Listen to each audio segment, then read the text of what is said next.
কানাডাগামী বিমান প্রায় 7 ঘন্টা আকাশে উড়ার পর পুনরায় দিল্লিতে। নজিরবিহীন ঘটনার নেপথ্যে পাইলটের প্রযুক্তিগত ত্রুটি, ভুল বিমানই বিড়ম্বনা, গোড়ায় গলদ ছিল বলে জানা যায় পাইলটেরই। পাইলট যে বিমানটি নিয়ে রওনা হয়েছিল সেটির কানাডায় প্রবেশের অনুমতিই ছিল না। প্রায় 7 ঘন্টা আকাশে উড়ার পর চীনের আকাশসীমার কাছে বিষয়টি ধরা পড়েছিল।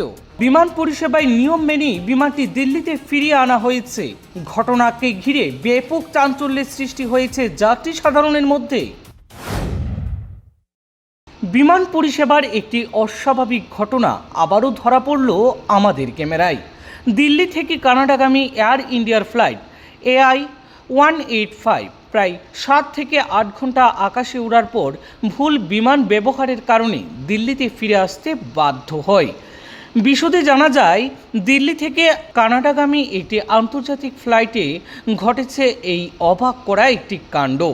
যাত্রীদের নিয়ে প্রায় 7 ঘন্টা আকাশে উড়ার পরই হঠাৎ বিমানটি পুনরায় দিল্লিতে ফিরে আসে, যা নিয়ে যাত্রীদের মধ্যে ব্যাপক চাঞ্চল্যের সৃষ্টি হয়। প্রাথমিকভাবে জানা গিয়েছে যে বিমানে যাত্রীদের কানাডায় নিয়ে যাওয়ার কথা ছিল, তার পরিবর্তে ভুলবশত অন্য একটি বিমান ব্যবহার করা হয়।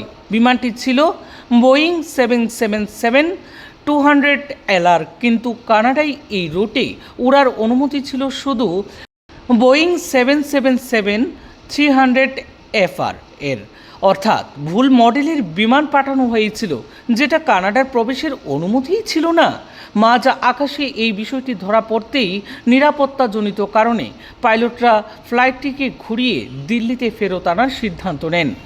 বিমানবন্দর সূত্রে জানা গিয়েছে, বিমানের কাগজপত্র অনুমোদন বা নির্ধারিত রুট সংক্রান্ত অসঙ্গতির কারণেই এই সিদ্ধান্ত নেওয়া হয়।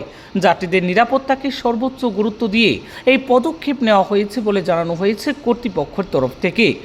ঘটনার পর যাত্রীদের বিকল্প ব্যবস্থার মাধ্যমে গন্তব্যে পাঠানোর উদ্যোগ নেওয়া হয়েছে। তবে দীর্ঘ সময় আকাশে ওড়ার পর ফিরে আসার ঘটনায় যাত্রী থেকে সাধারণ মানুষের মধ্যে তীব্র ক্ষোভ প্রকাশ পেয়েছে। এই ঘটনাকে কেন্দ্র করে সংশ্লিষ্ট এয়ার লাইসেন্সের ব্যবস্থাপনা নিয়ে প্রশ্ন উঠতে শুরু করে দিয়েছে ইতিমধ্যেই, এবং বিষয়টি তদন্তেরও নির্দেশ দেওয়া হয়েছে বটে। ব্যুরো রিপোর্ট, পূর্বাঞ্চল প্রতিদিন।